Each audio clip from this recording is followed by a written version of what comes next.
lash lifts in the past. This video is particularly about lash lift tips. So these are extra tips that make doing a lash lift much easier.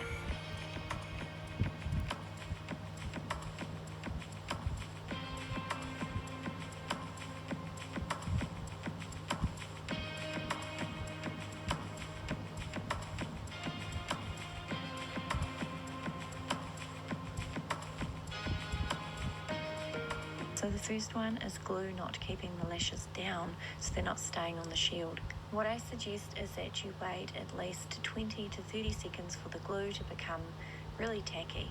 So put the glue onto the shield and then wait 20 to 30 seconds before you actually start pushing the lashes onto the shield. Do be careful about how long you leave the glue though for, because if you leave it too long, it becomes too tacky and it gets stuck in the lashes. Personally, I give it about 10 seconds and then I start pushing the lashes back onto the shield, and I just keep pushing and I keep pushing until they finally stick.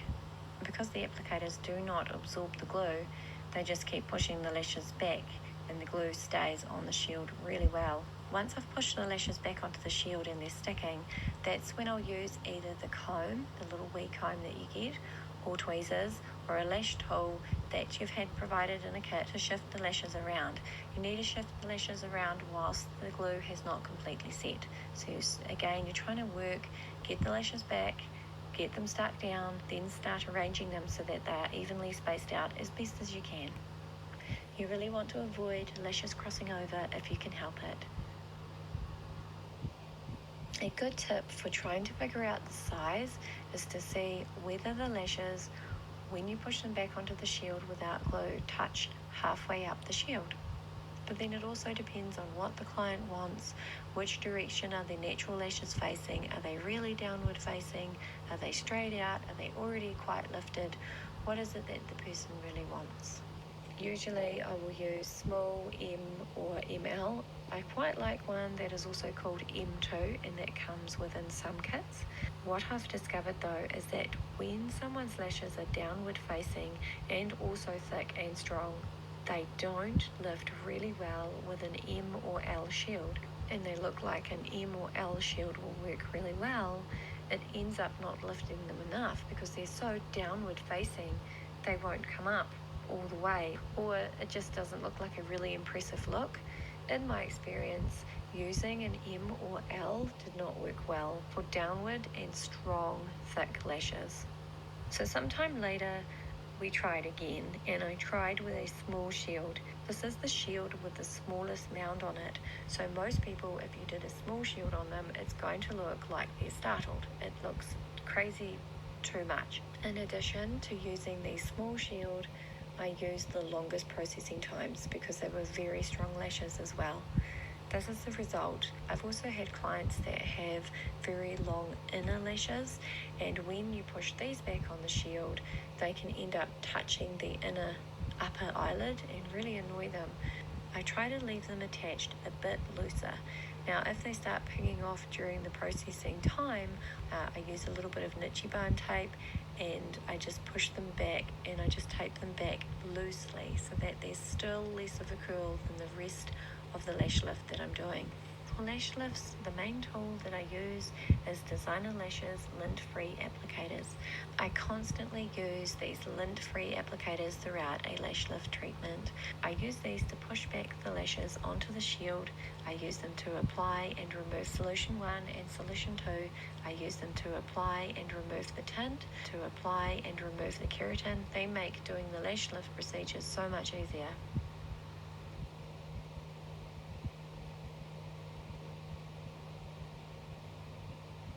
When you apply solution 1 and solution 2, stick to the base of the lashes. Do not apply either of these to the tip. When you think about it, the curl is actually happening where it bends the most, not in the tips. You really don't want to fry and over-process the tips of the lashes. They're the thinnest part of the natural lash, so if anywhere is going to become over-processed, then this is where it's going to happen, and that's where the lash is going to get fried. This is the best lash lift tip I can give you. This will make the biggest difference to your lash lifts. I use a small bristle brush to get each solution right into the base of the lashes. This is where the curl and lift is created, so this part is super important.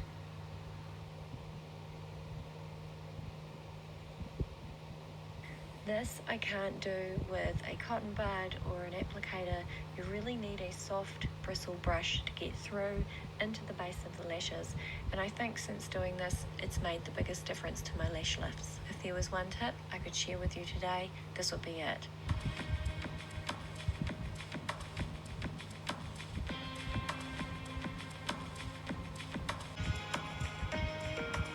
You can apply Glad wrap, or otherwise known as saran wrap, over the eyelashes to keep the heat in whilst they're processing.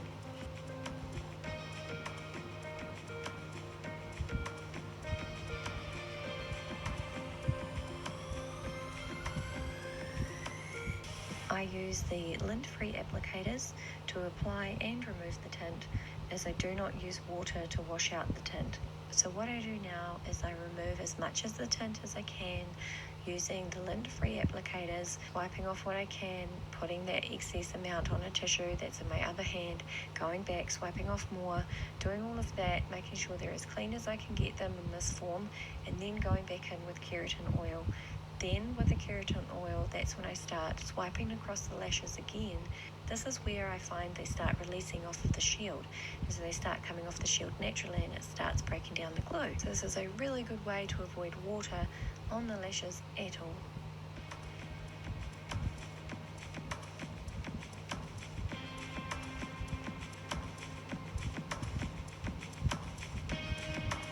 This tip is really handy if you have keratin in little sachets, and every time you open them they drip everywhere and they're really messy. I suggest to you that you decant them into a little dropper bottle, then you can dispense the amount you need each time. This way you don't have to throw away your oily, messy, half-used sachet and you have no product wastage. I only really had a few lash lift tips to share with you, but they were the lash lift tips that really helped change how I was doing lash lifts and the results that I was getting. If this video helped you in some way or another today, hit that subscribe button and leave me a comment. I'll see you next time.